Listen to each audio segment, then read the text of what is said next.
Big breaking news, জিয়াই আছে Sunil Gogoi. News 18ত Sunil Gogoi কাণ্ডৰ এয়া বিস্ফোৰক তথ্য। সুনীল গগৈ সন্দৰ্ভত বিশেষ তথ্য লাভ কৰিছে CIDয়ে। সুনীল গগৈৰ অৱস্থিতিক লৈ তথ্য পাইছে CIDয়ে। সুনীল গগৈৰ পত্নীক CIDয়ে জনালে বিস্ফোৰক তথ্য। নিউজ 18ৰ হাতত আছে এই বিস্ফোৰক তথ্যৰ সবিশেষ। জৰুৰীভাৱে থানালৈ তলব কৰিছে সুনীল গগৈৰ পুত্ৰক। সুনীল গগৈৰ ঘৰৰ চৌহদতে জাহাংগীৰৰ মৃতদেহ উদ্ধাৰ হৈছিল। তাৰ পাছত হাহাকাৰ লাগিছিল।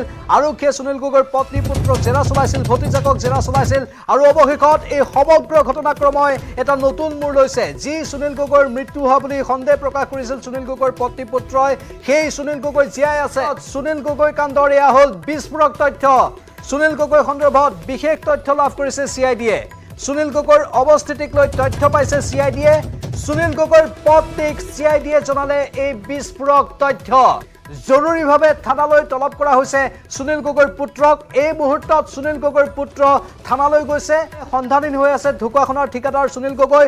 সন্দেহ কৰা হৈছিল যে সুনীল গগৈকো হত্যা কৰা হৈছে, কিন্তু এতিয়া সুনীল গগৈ জীয়াই থকাৰ এইটো শেহতীয়া খবৰ, অতি বিস্ফোৰক খবৰ আৰু স্বাভাৱিকতে এটা ডাঙৰ খবৰ।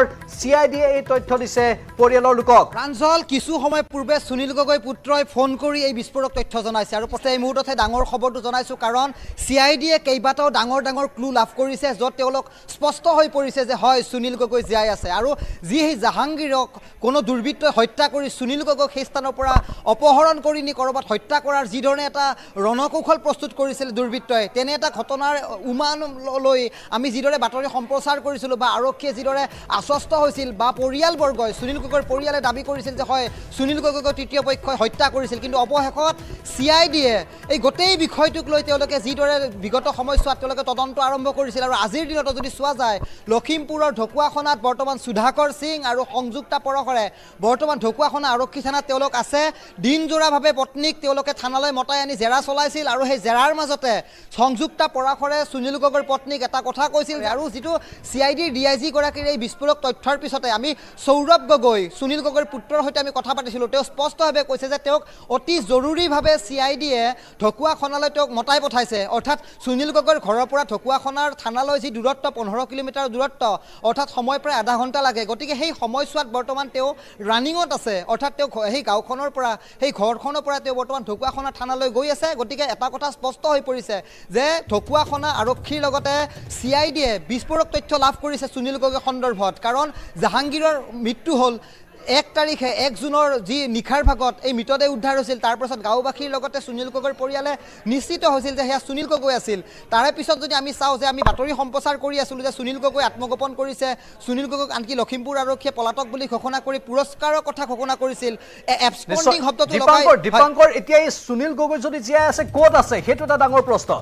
হয়, তৃতীয় শক্তিৰ কথা বাৰম্বাৰ সেই সুনীল গগৈৰ পৰিয়ালে আৰক্ষীক দাবী কৰি আছিল যে হয় সেই তৃতীয় পক্ষই সুনীল গগৈক হত্যা কৰিছে। তাত জয়ন্ত গোস্বামীৰ নামটো বাৰে বাৰে পোহৰলৈ আহিছিল, কিন্তু এই মুহূৰ্তত CIDয়ে কেতবোৰ ডাঙৰ ক্লু লাভ কৰিছে, যাৰ বাবে তেওঁলোকে এটা কথা স্পষ্টতাৰে সুনীল গগৈৰ পত্নীক ক'ব পাৰিছে যে আপুনি এই বগা সাজযোৰ সলনি কৰক, কপালত আপুনি সেন্দুৰ লওক, কাৰণ আপোনাৰ স্বামী জীয়াই আছে। গতিকে খুব বিশ্বস্তভাৱে, খুব আশ্বস্ত হৈ সেইগৰাকী সংযুক্তা পৰাশৰে, কাৰণ তেওঁ এগৰাকী মহিলা, তেওঁৰো এই এগৰাকী দুৰ্ভগীয়া মহিলাৰ প্ৰতি তেওঁৰ যি ধৰণৰ এটা অনুশোচনা, সেই ভিত্তিত তেওঁলোকে হয়তো কিছু ক্লু লাভ কৰিছে, যাৰ বাবে তেওঁলোকে এটা ডাঙৰ আশ্বাস প্ৰদান কৰিছে যে তেওঁলোকৰ স্বামী, তেওঁলোকৰ ঘৰখনৰ মুৰব্বী সুনীল গগৈ জীয়াই আছে। আৰু সেই সুনীল গগৈৰ নিশ্চয় কিছু সম্ভেদ হয়তো আৰক্ষীয়ে পাইছে, যাৰ বাবে আমি দেখিছিলোঁ যে যোৱা 28 জুনত সমগ্ৰ ঘটনাটোৰ, সমগ্ৰ গোচৰটো অসম আৰক্ষীৰ ফালৰ পৰা গোটেই CIDক ডাইভাৰ্ট কৰোৱা হৈছিল।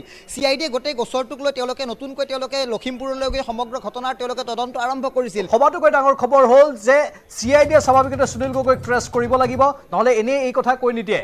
স্বাভাৱিকতে CIDয়ে গম পাইছে সুনীল গগৈ বৰ্তমান ক'ত আছে, নহয় জানো? নিশ্চয় নাম্বাৰ তেওঁ চেঞ্জ কৰিছিলে মাজত, সেই নাম্বাৰো হয়তো আৰক্ষীয়ে টেচ কৰিব পাৰে। তাৰ লগতে যদি মই আন এটা তথ্য দৰ্শকসকলক জনাওঁ যে তেওঁ ৰিচেণ্টলি SBI, যিটো ধেমাজিৰ এটা ভাৰতীয় ষ্টেট বেংকৰ শাখাৰ ATMৰ পৰা তেওঁ টকা উলিয়াইছিল, সেই তথ্য আমি ফাদিল কৰিছিলোঁ, য'ত CCTV ভিজুৱেলছত আৰক্ষীয়ে সেই সম্পূৰ্ণ সুনীল গগৈৰ মুখমণ্ডল তেওঁলোকে স্পষ্টভাৱে ধৰা পেলাইছিল।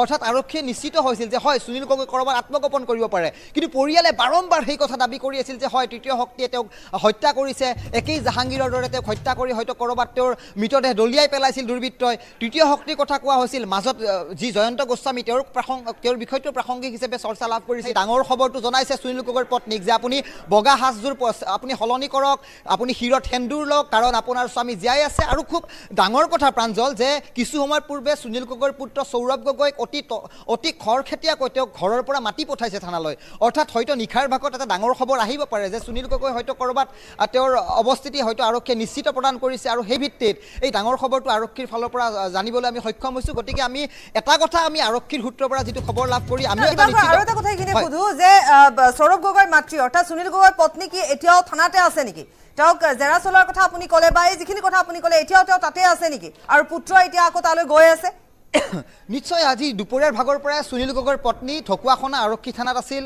CIDৰ কেইবাগৰাকী শীৰ্ষ আৰক্ষী বিষয়া মই পুনৰ কৈছোঁ সুধাকৰ সিং DIG সংযুক্তা পৰাশৰ তেওঁলোকে আজি জেৰা চলাইছিল তাৰপিছত যেতিয়া সময় বাগৰি গ'ল বিয়লিৰ ভাগত অতি খৰখতীয়াকৈ সেই পুত্ৰক মতাই পঠালে ঘৰৰ পৰা যিগৰাকী সুনীল গগৈৰ পুত্ৰক বাৰম্বাৰ আৰক্ষীয়ে বিচাৰি আছিল কিন্তু আজি আচৰিত কথা যে সুনীল গগৈৰ পত্নীকহে কেৱল আৰক্ষীয়ে বিচাৰিছিল তাৰপিছত সংযুক্তা পৰাশৰে এটা কথা ক'লে যে আপোনাৰ স্বামী জীয়াই আছে আৰু আপোনাৰ স্বামী যিহেতু জীয়াই আছে আপুনি বগা সাজযোৰ পৰিধান আপুনি সলনি কৰক হিৰত আপুনি ৰঙা সেন্দুৰ লওক এই ধৰণৰ কথাৰ পৰা এটা তাৎপৰ্যপূৰ্ণ এটা দিশ আমি উন্মোচন কৰিবলৈ সক্ষম হৈছোঁ যে হয় সুনীল গগৈ জীয়াই আছে